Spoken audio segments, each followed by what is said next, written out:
ఆరున తుక్కుగూడలో జనజాతర సభ ఉందని సీఎం రేవంత్ అన్నారు. సభలో ఎన్నికల మేనిఫెస్టో విడుదల చేస్తామని రేవంత్ తెలిపారు. కాంగ్రెస్ కు తెలంగాణ ప్రత్యేకమైన స్థానమని రేవంత్ చెప్పారు.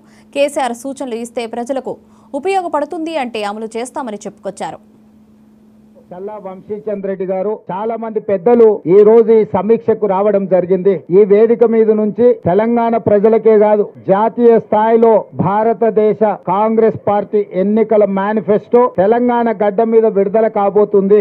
ఈ కార్యక్రమానికి మా అభిమాన నాయకుడు శ్రీ రాహుల్ గాంధీ గారు, మా అభిమాన నాయకురాలు శ్రీమతి ప్రియాంక గాంధీ గారు ప్రత్యేక ఆహ్వానితులుగా జాతీయ ఎన్నికల మేనిఫెస్టో విడుదల చేయడానికి ముఖ్య అతిథులుగా హాజరవుతున్నారు. ఈ ఎన్నికల మేనిఫెస్టోలో కాంగ్రెస్ పార్టీ జాతీయ స్థాయిలో ఇవ్వబోయే 5 గ్యారెంటీలకు సంబంధించిన అంశాలతో పాటు కేంద్రంలో ఇండియా కూటమి ప్రభుత్వాన్ని ఏర్పాటు చేసి తెలంగాణ రాష్ట్రానికి ఇవ్వబోయే ప్రత్యేక నిధులు, ప్రత్యేక అనుమతులు 2014 రాష్ట్ర పునర్విభజన చట్టంలో పొందుపరిచిన 10 సంవత్సరాలు భారతీయ జనతా పార్టీ తెలంగాణ ప్రజలను వంచి మన హక్కులను కాల రాసిన విషయాలను కూడా స్పష్టంగా శ్రీధర్ బాబు గారి నేతృత్వంలో ఈ ఎన్నికల మేనిఫెస్టోలో పొందుపరచడం జరుగుతుంది. ఈ వేదిక మీద నుంచి ప్రధానంగా మేము తెలియజేయదలుచుకున్నది, తెలంగాణ ప్రాంతము కాంగ్రెస్ పార్టీకి ఎంతో ప్రత్యేకము. తెలంగాణ ప్రాంతానికి శ్రీమతి సోనియా గాంధీ గారి కుటుంబము మరీ ప్రత్యేకము.